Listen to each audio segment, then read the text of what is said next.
छोटा सा गांव था, हरियावन।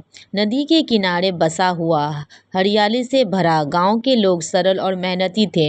उन्हीं में से एक था आनंद, एक किसान। उसके चेहरे पर हमेशा मुस्कान रहती थी, लेकिन दिल के अंदर एक बड़ी चिंता छिपी थी। पुत्र आयन। आयन शहर में पढ़ता था। उसे शहर, बड़े मकान, गाड़ियां और चमत्कार दुनिया की बहुत पसंद थी।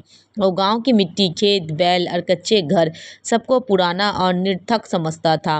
हर छुट्टी में जब वो गांव आता, पिता से कहता, पिताजी यह सब खेती करना समय की बर्बादी है, इसमें ना कमाई है ना सम्मान। मैं शहर जाकर बड़ा आदमी बनूंगा। आनंद बस मुस्कुरा देते, बेटा बड़े आदमी बनने के लिए बड़ा दिल चाहिए, और वह दिल मिट्टी देती है, चमक नहीं। लेकिन आयान को यह बातें समझ नहीं आती। एक बार गांव में मिट्टी महोत्सव मनाया जाने वाला था। इस त्योहार में बच्चे, बूढ़े, औरत सब मिलकर मिट्टी से खिलौने, मूर्तियां, सुंदर आकृतियां बनाते थे। यह त्योहार गांव में खुशी और प्रेम का प्रतीक था।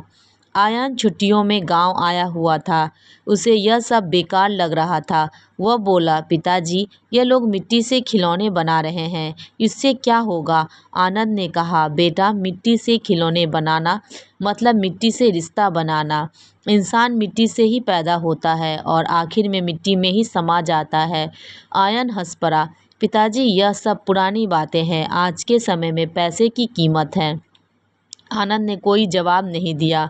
उन्होंने सोचा समय ही समझाएगा। उसी रात तेज हवा चलने लगी।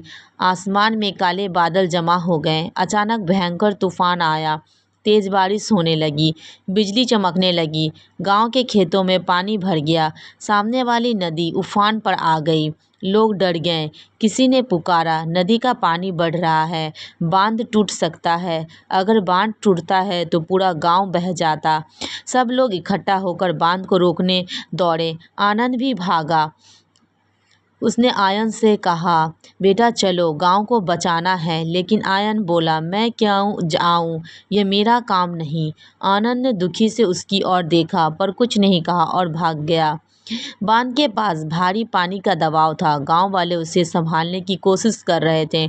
आनंद मिट्टी की बोरियों भर भर कर बांध पर लगा रहा था। उसके हाथ गंदे हो गए, कपड़े भीग गए, शरीर थक गया, पर वो रुका नहीं। तभी उसका पैर फिसल गया और वह तेज बहते पानी में गिर पड़ा। लोग चिल्लाए, आनंद सावधान! कोई उसे पकड़ नहीं पाया। पानी तेजी से बह रहा था। आनंद पानी में डूबने लगा। यह बात सुनकर गांव के कुछ लोग दौड़े और किसी ने जाकर आयन को बताया, बेटा तुम्हारे पिताजी नदी में गिर गए हैं। ये सुनते ही आयन का दिल धड़क उठा। वो बिना सोचे नदी की ओर भागा। तूफान तेज थी पर वह दौड़ रहा था। उसे अब पिताजी की हर बात याद आ रही थी। उसके कानों में गूंज रहा था, मिट्टी से रिश्ता बनाओ बेटा। बांध के पास पहुंचकर उसने देखा, पिताजी पानी में बह रहे थे, लेकिन गांव वाले पानी की तेज धारा के कारण कुछ नहीं कर पा रहे थे। आयन ने बिना सोचे नदी में छलांग लगा दी। लोग हैरान रह गए। अरे शहर वाला लड़का! आयन ने तैरकर पिता का हाथ पकड़ा। पिताजी मैं आ गया हूँ, आप मुझे छोड़कर नहीं जा सकते। आनंद की आंखें बंद थीं। आयन ने पूरी ताकत से उन्हें किनारे की ओर खींचा। गांव के लोगों ने भी मदद की और आखिरकार आनंद बच गया। अगली सुबह बारिश थम चुकी थी। सूरज उगा और गांव में रोशनी फैल गई। आनंद चारपाई पर लेटा था। आयन उसके पैर के पास बैठा था। उसके हाथों में पिता के हाथ थे।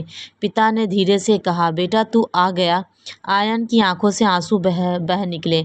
पिताजी मैंने बहुत गलती की थी, मिट्टी को कम समझता था, पर कल उसी मिट्टी ने आपको बचाया, उसी मिट्टी ने मुझे हिम्मत दी। मैं अब समझ गया कि मिट्टी की खुशबू में प्यार है, जीवन है। आनंद मुस्कुरा उठे। यह मुस्कान जीत की थी, प्यार की थी, धैर्य और रिश्ते की। उस दिन के बाद आयन बदल चुका था। अब वह गांव के लोगों के साथ खेतों में काम करता, मिट्टी से मूर्तियां बनाता, त्योहार मनाता। लोग कहते, देखो शहर से आया लड़का अब गांव का बेटा बन गया।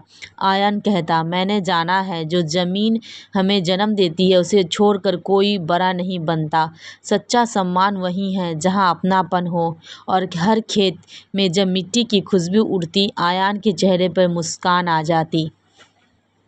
दोस्तों अगर आपको ये कहानी पसंद आई तो वीडियो को लाइक कीजिएगा। ऐसी और भी मज़ेदार कहानी सुनने के लिए मेरे चैनल को सब्सक्राइब कीजिएगा।